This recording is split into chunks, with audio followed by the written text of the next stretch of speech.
जब run of Kutch में हमारी फ़ौज ने पहली दफ़ा हिंदुस्तान की नेवली डिवीज़न थी, दो ब्रिगेड ग्रुप थे, उनको बुरी तरह से शिकस्त दी। इतने बेशर्म लोग हैं, इनको शर्म नहीं आती कि इसी आर्मी की वजह से पाकिस्तान अभी तक है, इसी की वजह से रहेगा। जो 1.001% होते हैं उनकी गोदियों में तो आप पले हैं, चाहे भुट्टो था, चाहे नवाज शरीफ था, जो भी था, ये उनकी गोदियों में पलते हैं।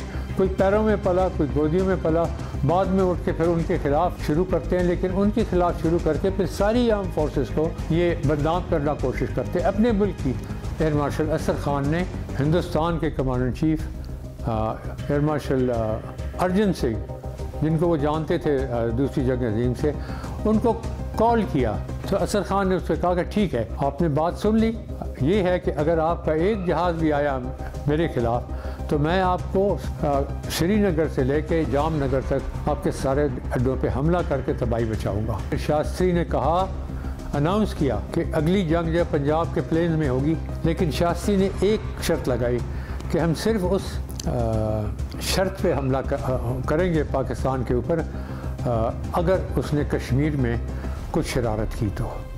और हमारे जो लीडरशिप थी उन्होंने बिल्कुल वही किया।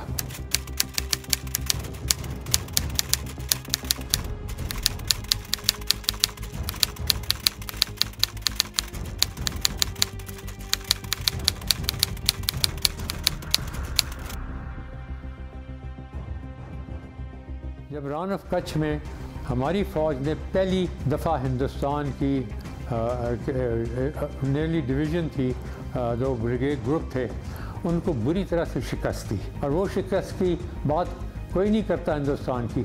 आपके सारे जो सियासतदान हैं हर वक्त उनके मुंह के ऊपर आर्मी का और फ़ौज का और हर एक का जो है उनकी बदनामी के उनके ऊपर लगता है। इतने बेशर्म लोग हैं, इनको शर्म नहीं आती कि इसी आर्मी की वजह से पाकिस्तान अभी तक है, इसी की वजह से रहेगा।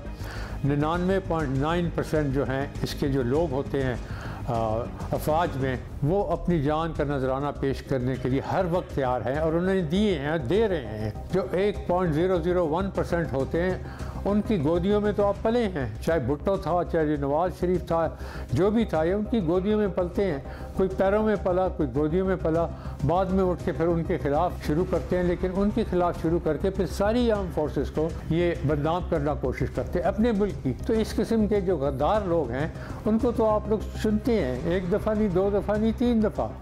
अब भी वो ज़िंदा हैं, जो अभी भी जो मर गए वो ज़िंदा हैं। तो वो ज़िंदा हैं तो फिर कायद-ए-आज़म तो फौत हो गए ना हमारी ज़िंदगी के अंदर। एक बहुत बड़ा जो अजीम एक वाक़या हुआ कि पाकिस्तान की फ़ौज ने हिंदुस्तान की फ़ौज जो वहाँ के यानी वो अपना बंकर्स में देवर अपने बंकर्स में, डिफेंसेस बंकर्स में बैठे थे। तो उनमें हमारा सिर्फ एक अड्डा था एयरफोर्स का, मारीपुर, जो कि एक्सट्रीम रेंज पे था। अब उस ज़माने में हमारा आर्मी के साथ ज़मीन पे जो थे उनके साथ कांटेक्ट की कोई हमारे पास उस वक्त सहूलियात नहीं थी। तो सिर्फ ये था कि वो ग्राउंड लेज़न ऑफिसर होता, वो बताता था कि कहाँ जंग हो रही है।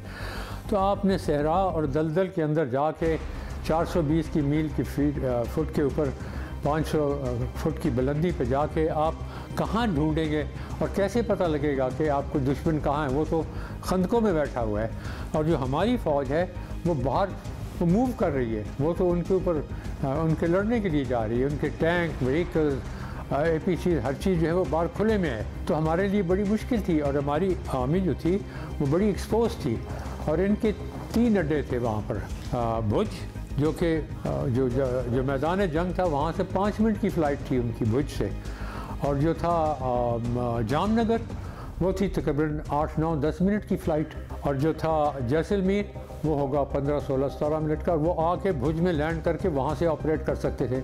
हमारी मारीपुर जो था वो वहाँ से तकरीबन 20-22 मिनट की फ़्लाइट थी। और वहाँ पहुँच के उनके पास पेट्रोल जो इतना ही था काफ़ी कि वो 5-6 मिनट, 8 मिनट रह सकते थे। अगर उनके ऊपर हमला होता तो उनके पास लड़ने के लिए फ्यूल नहीं था। तो असद खान साहब ने उस वक्त फैसला किया कि इस बहुत अनयूजुअल मौके पर क्या किया जाए। तो फिर एयरफोर्स की जो जिम्मेवारी होती है जंग के अंदर, जो उसकी फ़ौज के नाते से, तो उसका काम, उसका जो जिम्मेवारी ये है कि हमारी फ़ौज पे दुश्मन की जो है हवाई फ़ौज यानी एयरफोर्स वो उनकी जो फ़िज़ाइया है वो उनके आँख के ऊपर हमला ना कर सके, उनकी रफ्त को रोक ना सके।